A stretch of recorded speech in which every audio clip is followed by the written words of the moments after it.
आयोगाने लावलेल्या कार्यक्रमामध्ये जर बघितलं तर मला वाटतं की चिन्ह वाटपाची डेट ठरलेली आहे आणि राज्य निवडणूक आयोगाच्या कार्यक्रमानुसारच सर्वांना जावं लागतं।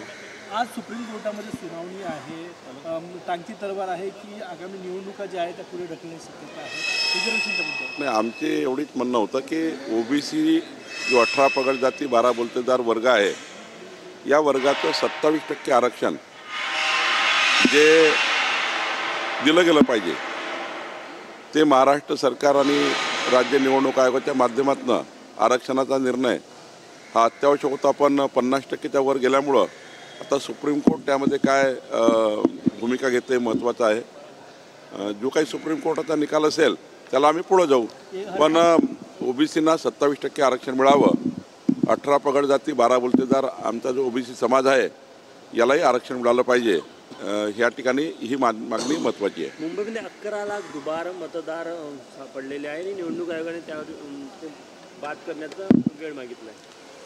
दुबार नावं हे सर्व महाराष्ट्रात आहे, नागपुरात आहे, प्रत्येक मतदारसंघात आहे आणि हे रोज ॲडिशन होत असतात।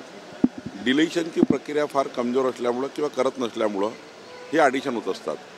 जिकडं व्यक्ती राहायला लागला तिकडे नाव ॲड होतं, त्यामुळं एकदा जोपर्यंत SIR होत नाही तोपर्यंत हे मला वाटतं की हे दुबार नाव राहतीलच। पण राज्य निवडणूक आयोगाला आमची विनंती आहे, दुबार नाव जरी असले तरी त्यांचं एकच मतदान होऊ शकतं, कारण जेव्हा मतदानाला आपण जातो तेव्हा आपल्याला त्या ठिकाणी निवडणूक आयोग आपल्या बोटावर चिन्ह मारतं आणि त्यामुळे मला असं वाटतं की डबल मतदान होऊ नये, एकच मतदान व्हावं। संभाजीनगर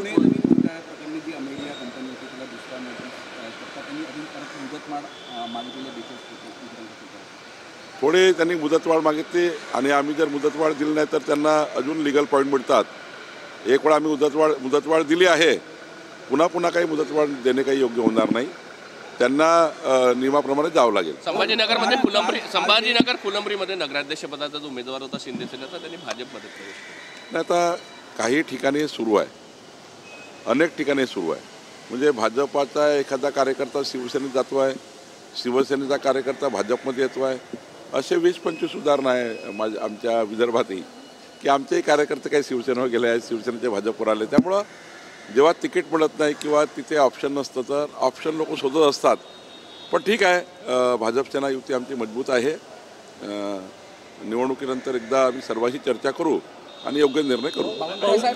कमळाच्या मागे विकास, काँग्रेसच्या मागे भकास, तुमचं कालचं त्याचा काय अर्थ काढायचा नाही, आता विकसित भारताचा संकल्प मोदीजींनी केला, 2029चा विकसित महाराष्ट्र, 2035चा विकसित महाराष्ट्र, 2047चा विकसित महाराष्ट्राचं व्हिजन माननीय मुख्यमंत्री देवेंद्र फडणवीसजींनी केलं। एकीकडे व्हिजनवर मतं मागतोय, विकासाला मतं मागतोय आणि डबल इंजिन सरकारच विकास करू शकतं।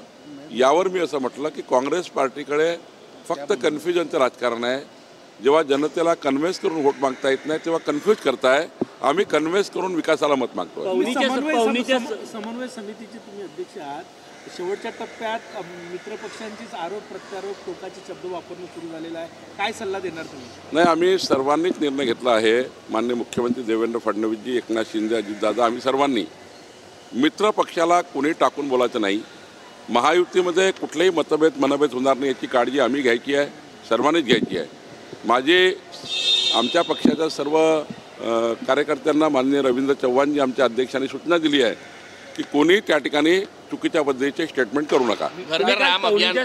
वक्तव्य केलं की म्हणजे नगराध्यक्ष निवडून द्या, पट्टे वाटप किंवा घरकुल द्यायची जबाबदारी माझा अधिकार महसूल मंत्री म्हणून मला मुख्यमंत्र्यांनी दिला आहे की राज्यातल्या सर्व नगरपालिका, नगरपरिषदा, ग्रामीण भागातले पट्टे वाटप हा अधिकार आमचा नजूलचा आहे, त्या ठिकाणी महसूल मंत्री म्हणून माझ्याकडे आहे।